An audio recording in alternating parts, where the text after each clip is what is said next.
information en compagnie de Nicole Lernaud, l'association ASECO, très présente dans le département de Lyon, mais partout en France. Alors aujourd'hui, ces derniers temps, on a parlé beaucoup voilà, de conseils sur des fausses déclarations, sur de fausses choses, enfin voilà. Et on va continuer un petit peu dans cette série. Et aujourd'hui, chacun d'entre nous, oui, je pense, Oui.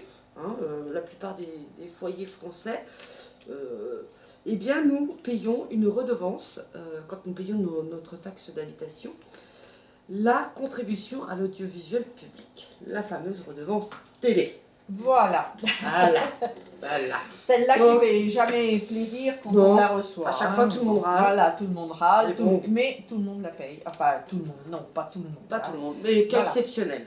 Oui. Alors aujourd'hui, télé, redevance. Télé, redevance, hein, qui s'appelle maintenant contribution de l'audiovisuel public. Voilà. Oui, C'est la même chose, hein. C'est la même chose. C'est la Vous sortez redevance le chèque, télé, ils ont changé le nom parce que ça fait mieux. Alors, la contribution à l'audiovisuel public est la nouvelle appellation de la redevance audiovisuelle. Et vous devez la payer si vous êtes imposable à la taxe d'habitation.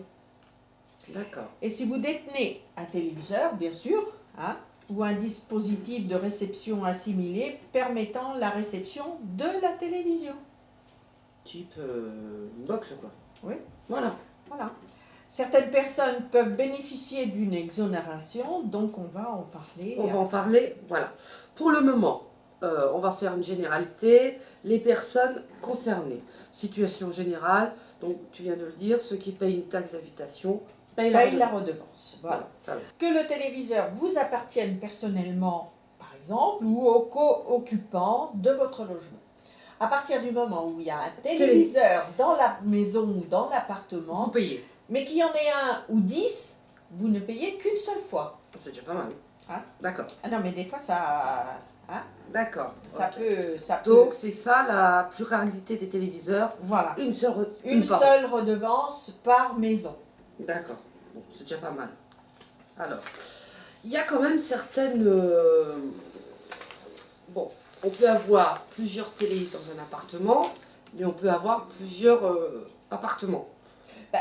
C'est ce qu'on appelle la pluralité de résidence. C'est-à-dire qu'on peut avoir sa résidence principale, sa résidence secondaire et, je dis n'importe quoi, un mobil-home au bord de la mer. Vous ne paierez qu'une seule fois la redevance télé. Même si tu as plusieurs taxes d'habitation?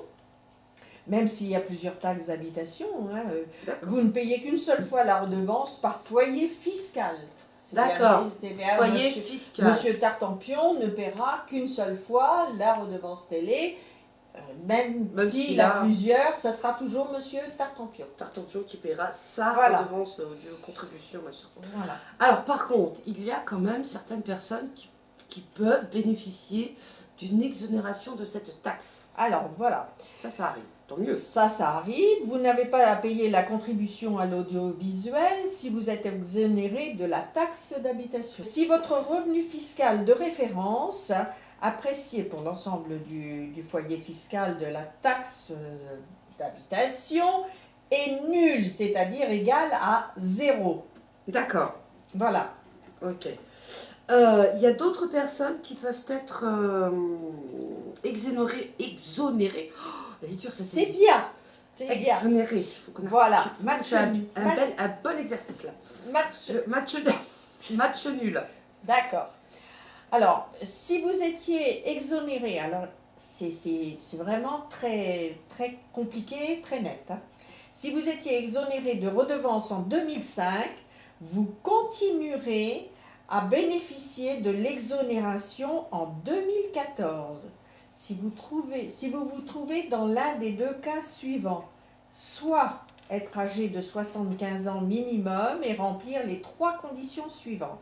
Ne pas être imposable sur le revenu en 2013, hein, et occuper votre habitation principale, soit seule, soit avec votre conjoint. D'accord, ok. Voilà. Ça peut arriver. Ne pas être, alors là, il n'y en a pas beaucoup, ne pas être soumis à l'impôt de solidarité sur la fortune, c'est-à-dire l'ISF, en 2013. C'est pas exagéré non plus.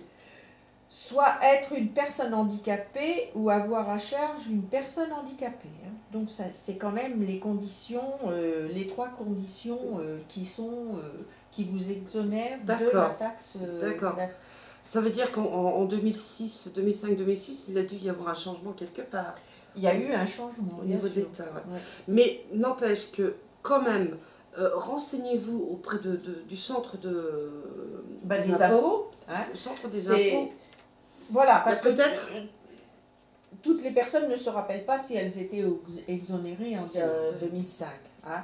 Mais voilà, il faut au moins être âgé de 75 ans et remplir les trois conditions suivantes ne pas être imposable sur le revenu en 2013, occuper une habitation principale, soit seule ou avec le conjoint, ne pas être, ça on ne va pas en parler, soit être une personne handicapée ou avoir à charge une personne handicapée. Donc voilà. Donc renseignez-vous. là, c'est renseignez-vous et vous n'êtes pas imposable. Oui. Vous n'êtes pas soumis à la redevance télévision. Voilà, alors on le disait, renseignez-vous auprès du centre des impôts de votre commune. C'est eux qui sont habilités, tout à fait. Hein, qui sont habilités à vous apporter des réponses.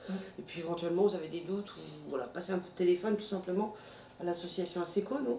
À l'association ASECO. On est à 7 rue Max Quentin à Auxerre. Et notre numéro de téléphone, c'est le 03 86 52 89 32. Merci beaucoup, Nicole.